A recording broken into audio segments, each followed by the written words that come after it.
What is up guys, Delboy here. A quick post-fight thoughts video for Anthony Joshua versus Alexander Povetkin. I've got to say, I really enjoyed this fight. I felt, the styles matched up quite well. Povetkin really came to give it a go, and it resulted in a really good fight. Povetkin at the start of this fight was actually razor sharp. I was really impressed with Povetkin for the first 4 rounds and even in the first 6 rounds in general. I felt Povetkin was doing a very good job of countering on the front foot, and that's something I mentioned in my prediction video, or maybe I mentioned it in the comments actually to somebody who commented on the video about how good Povetkin is at countering on the front foot.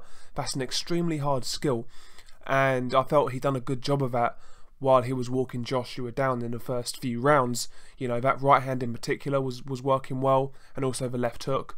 And Povetkin early on was a menace. In fact, in terms of scoring, after 6 rounds, I would say that you'd have to be very generous to have Anthony Joshua ahead.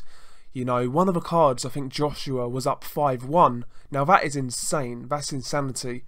I think 3-all at best case for Joshua, and it's probably going to be 4-2 Povetkin, I think, if you're scoring this fairly.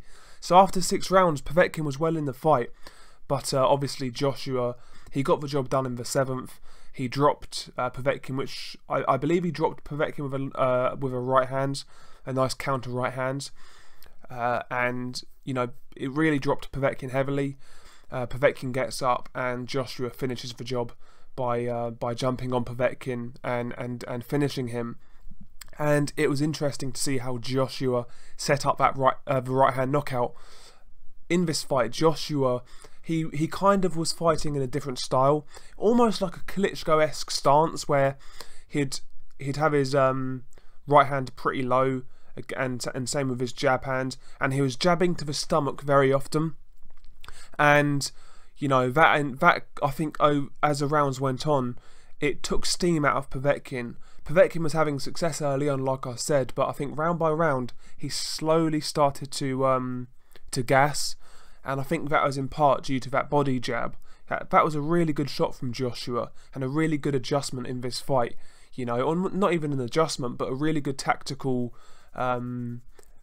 It was some good tactics to use that body jab, and I think Joshua, he was looking to pick his spots as Povetkin was coming in, and that body jab was really one of the reasons why Joshua lands with that right hand in the 7th round. So I think Joshua, he kind of was experimenting, and at times he didn't look too good, at times he looked vulnerable, but I was impressed with some of the things he was doing in there. I think Joshua, as a thinking fighter, really is getting better. He does set traps. I think Joshua is a good counter puncher. Joshua's he's a good technician. He's got a good skill set. I think he's quite well rounded. Some people see him as another Frank Bruno. I've always seen the Frank Bruno comparison as very lazy.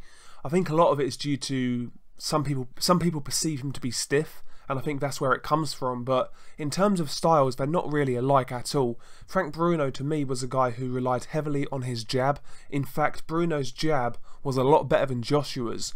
I think Bruno's long-range game in general was probably better, so his jab was better, his long right hand was better, but that was Bruno, that was his game. Bruno was very one-dimensional.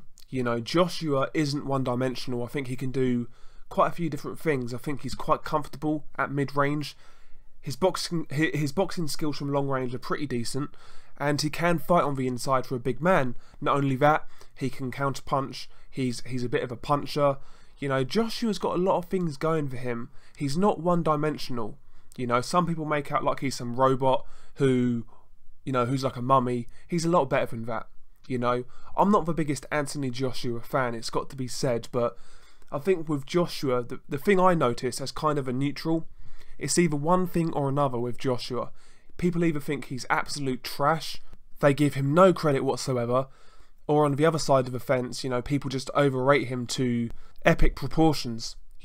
There's not too many balanced views on Joshua, I've noticed that. But it is what it is, I felt Joshua and Povetkin put on a great fight. I felt it was a credible heavyweight fight. As the fight got closer, I was getting more and more excited about it, and it delivered. It really, really did. And another thing I want to say about Joshua also, another one of his criticisms I disagree with, is that he's got a bad chin. To me, if Joshua had a bad chin, firstly Klitschko would have taken him out, because he was seriously hurt in that fight. And, you know, he was dropped heavily, he was gassing, he was getting caught with flush shots, but he managed to keep standing and fight through it. To me, that proved in itself Joshua's chin isn't glass. And even this Povetkin fight, Povetkin hit Joshua with some good shots. And yes, he rocked Joshua slightly in the first round, but, you know, he took those shots quite well. Look at some of the one-punch knockouts on Povetkin's resume and tell me he's not a puncher. If Joshua had a glass chin, I think Povetkin would have done a lot more damage. I'm not saying Joshua's chin is titanium either, don't get it twisted, but it's not as bad as some of you are making out at all. In fact, I would actually go as far as saying Joshua's chin is far more proven than Tyson Fury's and Deontay Wilder's. That's how I see it. But how do I see Joshua Wilder based on that fight? I've got to say, if I had to pick, I would probably side with Wilder. That's how I'm feeling now, but that can change, you know. I've gone back and forth on this fight, you know, numerous times already. I'm kind of leaning towards Wilder right now, but, you know, this time next week I might be thinking different. I will make a video about that probably later down the line. If Deontay Wilder beats Tyson Fury, that's when I'll do that. But, you know, if they were to fight tomorrow, I would probably pick Deontay Wilder. But not confident in that whatsoever. It's a great fight, it needs to happen. But, you know, Joshua versus Povetkin was a really good fight. I thoroughly enjoyed it.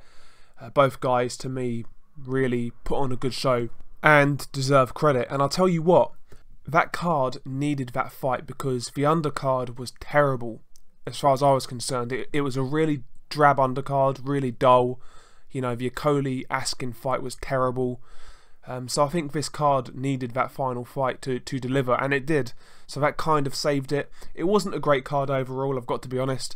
I paid for it, well, me and my friends paid for it, and we watched it with a few beers and had a takeaway, and it was a decent night, so it was what it was. Good heavyweight fight, thoroughly enjoyed it. What do you guys think? Peace.